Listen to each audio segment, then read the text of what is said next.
अभी काला नमक में है क्या, इसमें अधिकांश हम अपने काम की ही बात करेंगे क्योंकि वही काम है काला नमक के लिए ज्यादातर।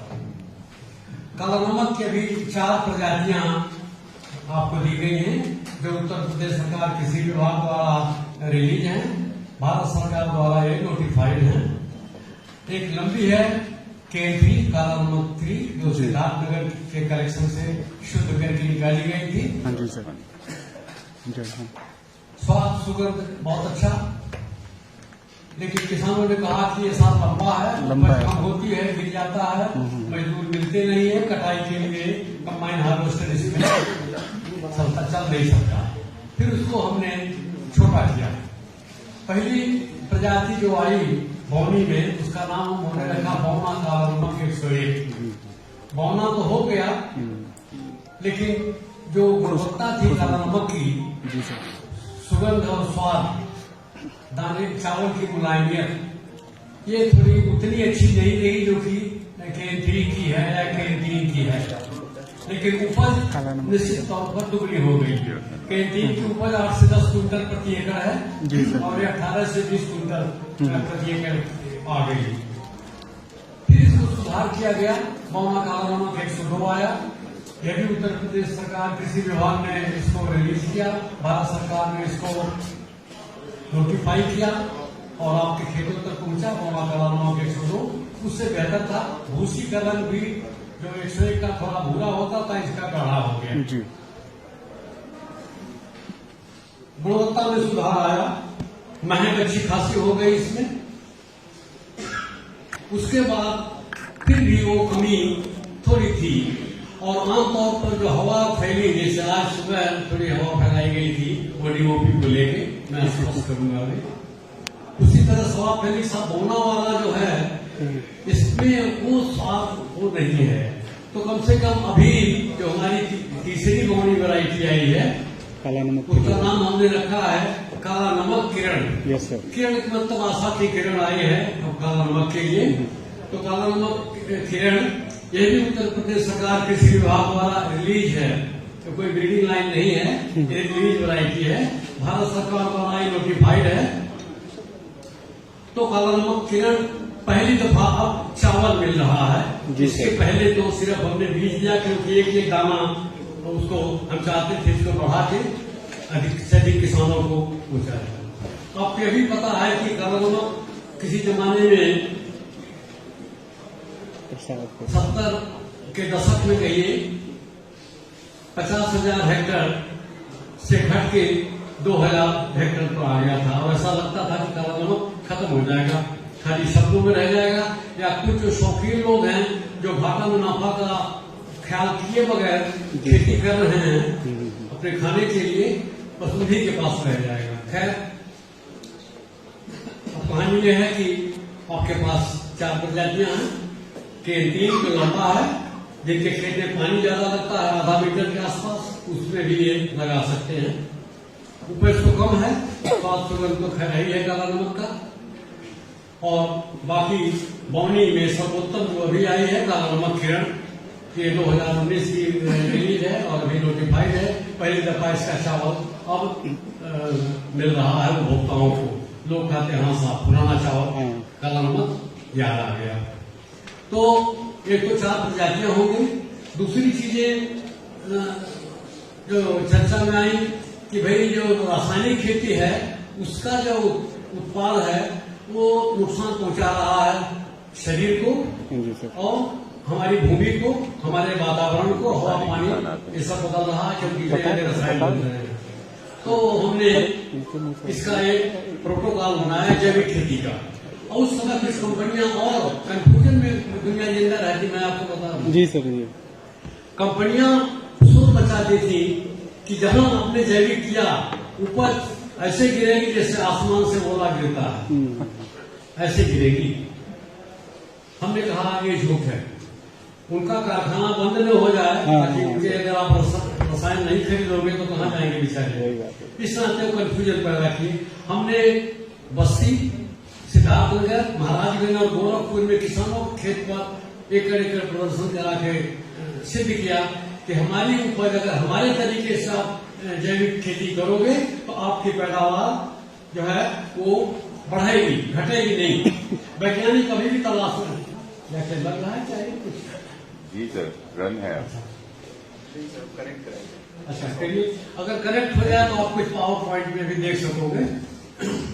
तो फिर यह होगा कि अब जैविक विधि से आप खेती करेंगे और दैवयोग से जो कुछ हम लोग करने जा रहे हैं, सरकार जो है उसका पूरा सहयोग सरकार का मिल रहा है। एक बड़ी योजना आई है जो उत्तर प्रदेश के 24 जिलों में है और ये पूर्वांचल के जो हैं ये जो देवरिया, गोरखपुर,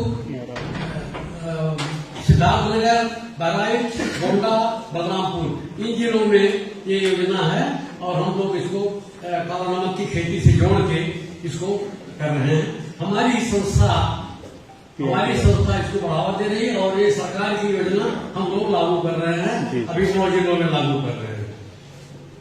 तो जैविक खेती से वो बड़ी चीज पैदा होगी, एक तो आपके तंदुरुस्ती के लिए ठीक है, वातावरण के लिए ठीक है, और दूसरा अगर आपके पास प्रमाण पत्र है जैविक का, जी सर, प्रमाण पत्र अगर है आपके पास जैविक का है तो 20% ज्यादा आपको पैदावार। देखिए लोग कोशिश कर रहे हैं कि आपको जो हम ले आए थे वो दिखा दे, तो वो आपको 20% कम से कम ज्यादा दाम मिलेगा जैविक के प्रमाण के साथ। अब आपका प्रश्न होगा कि जैविक का प्रमाण हमको कहाँ मिले? आपको हम बता देना चाहते हैं और आपके माध्यम से अन्य लोगों को जो आप वापस लौटेंगे अपने गाँव को, कि पीआईडीएफ संस्था भारत सरकार का जो एकमात्र जैविक खेती का केंद्र है गाजियाबाद में, जिसको कहते हैं शॉर्ट में NCOF, national centre of organic farming, उसके हम रीजनल काउंसिल है। कहने का मतलब पूरे पूर्वांचल में हम लोग सर्टिफिकेशन कर रहे हैं जैविक खेती का। अब जब हमारे अनुसंधान शुरू हुए तो पता लगा कि प्रोटीन काला नमक में दुगना है और चावल में 5-6% प्रोटीन होता है, इसमें लगभग 11% प्रोटीन है।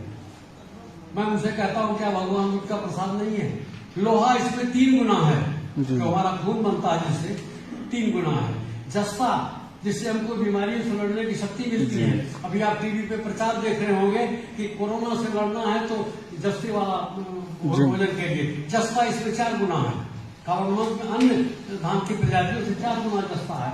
और अभी 2 हफ्ता हुआ हमारा और रिसर्च है, ये एक लौता धान है जिसमें विटामिन ए है। ये 4 मतलब पिछले भी 2-3 हफ्ते के हमारे अनुसंधान का परिणाम है। हम तो खैर 45 साल से धान में ही दुनिया भर में काम करते रहे, 40 देशों में। हमको कोई ऐसी प्रजाति नहीं मिली जिसमें विटामिन ए होता हो। तो काला नमक एक ऐसी प्रजाति है जिसमें विटामिन ए है। ये रिसर्च पेपर मेरा कल ही अभी छप के आ गया है अनुसंधान, तो अब कोई चोरी गड़बड़ नहीं है, अनुसंधान का सर किस फॉर्म में है जी? विटामिन ए किस फॉर्म में है? Beta carotene. देखिए कितना सुंदर सवाल किया। और वैसे हम आपको बता दें किसी पौधे में विटामिन ए नहीं होता, वो बीटा कैरोटीन के रूप में ही होता है। जब हम खाते हैं तो अपने आप को 98% एफिशिएंसी से कन्वर्ट हो जाता है और वो हमारे शरीर में जमा रहता है लीवर में। तो विटामिन ए है। अब हम लोग कहते हैं कि भाई भगवान बुद्ध का प्रसाद, उनका आशीर्वाद, इससे आगे आपको क्या चाहिए कि किसी धान में इतने सारे गुण नहीं है। सुगंध तो ही है, सुगंध तो इसे बासमती से भी कहीं ज्यादा है। मुलायमियत, बासमती का भात अगर ठंडा हो जाए तो आपके जीभ पे चुभेगा, ये ठंडा हो जाए तो भी मुलायम बना रहेगा, क्योंकि इसमें एमाइलोज 19% के करीब है, बासमती में 24% है। तो ये सब अनुसंधान के परिणाम में जो निकल रहे हैं बाहर, तो अब ज्यादा आपको और ओके, अब थोड़ा सा चर्चा कर ली जाए प्रोसेसिंग, इससे आप जुड़ना चाहोगे। और हमारे जिला उद्यान अधिकारी भी बताए हैं कि किस तरह से आपको सहायता, सरकारी सहायता मिलेगी। तो जो सबसे नहीं, सबसे सिंपल तो नहीं कहेंगे, लेकिन आजकल का सबसे सिंपल तो चक्की होता था या ढेका होता था जी सर। जिसे ढेकी से चावल कुटता था, वो सबसे। आजकल वो तो चल नहीं सकता, क्योंकि न तो औरतों में उतना दम है न उनके पास टाइम है, तो अब ये है। लेकिन ये सबसे खराब मशीन है। कारण है, ऊपर से आपने डाला धान और नीचे चावल निकल आया, एक बार में गर्म हो गया। जो सुगंध है काला नमक का, वो 30 डिग्री सेल्सियस पर हवा में उड़ जाता है। तो और इसमें गर्म होता है, इससे जो चावल निकलता आप मुट्ठी भी नहीं ले सकते हो। हाँ, तो सोचिए, हम तो इंजीनियर्स को कहते हैं आप ऐसी मशीन बनाओ जो ज्यादा गर्म न करे और फिर हमारा चावल बन जाए। तो खैर तो अब इंजीनियर्स की बात है, कैसे उसको लोग सुधारेंगे वो लोग जानेंगे। आजकल कुछ बड़ी मशीनें चल रही हैं। यहाँ गोरखपुर में तो नहीं देखा, लेकिन महाराजगंज में एक बड़ी मिल है जो कि स्टेप बाय स्टेप करती है, तो इसमें उतना गर्म नहीं होता चावल, महक इसमें सुगंध जो है वो अच्छी खासी बनी रहती है। सबसे ज्यादा सुगंध रहेगी ढेकी वाले में, लेकिन वो संभव नहीं आजकल के जमाने में, बहुत चीजें बदल गई। लेकिन ऐसी मिलें हैं जिनमें की सुगंध मांग को बना रहेगी, चावल आपका गर्म नहीं होगा।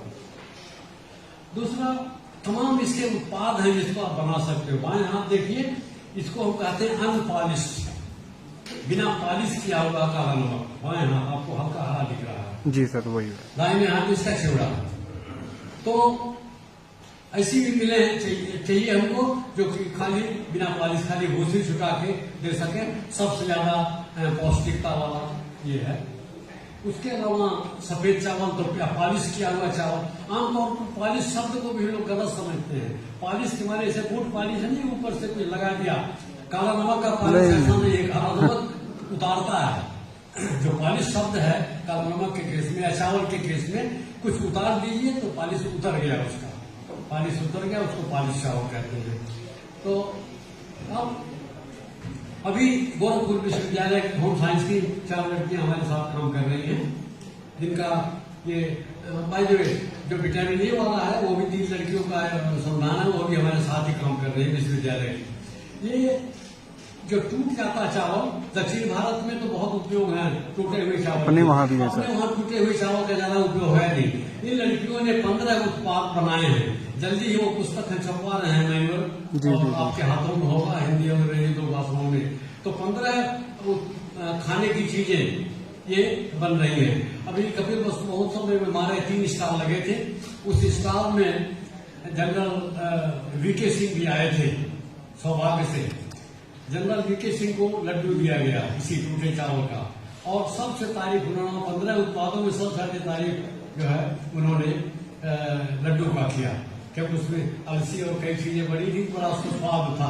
बोले और कुछ, हमने कहा अब ये बनेगा, आपने हाँ कह दिया, अब इसको बड़े पैमाने पर। तो जो लोग उद्यमी हैं उनके लिए मैं कह रहा हूँ, ये नहीं सिर्फ चावल बिना पॉलिश किया हुआ, पॉलिश किया हुआ, बल्कि जो इसकी खुदी है उसके भी 15 किस्म के उत्पाद आप बना सकते हैं। और भी ज्यादा उत्पाद है इसके बन सकते हैं, और बड़ा अच्छा ये उद्यम होगा। एक और चीज बताना चाहता हूँ, काला नमक की भूसी बायोसिलिका का इससे अच्छा सोर्स नहीं मिलेगा, लेकिन उसमें चूंकि लागत बहुत ज्यादा है, तो हम तो नहीं कहेंगे कि आप बायोसिलिका का इस्तेमाल करेंगे, लेकिन क्योंकि बायोसिलिका बनाने के लिए बड़े कारखाने हैं, और जितना आपका कंप्यूटर चिप है, मोबाइल है, सब में चिप लगता है, और वो सिलिका कोटेड ही होता है। तो धान की भूसी से सिलिका निकाल के हो रहा है, जापान वगैरह में इसका इस्तेमाल हो रहा था। आप तो उसमें नहीं जा सकते क्योंकि बड़ी लागत है, लेकिन कम से कम इन उत्पादों को बनाने के लिए प्रोसेसिंग में आप जा सकते हो।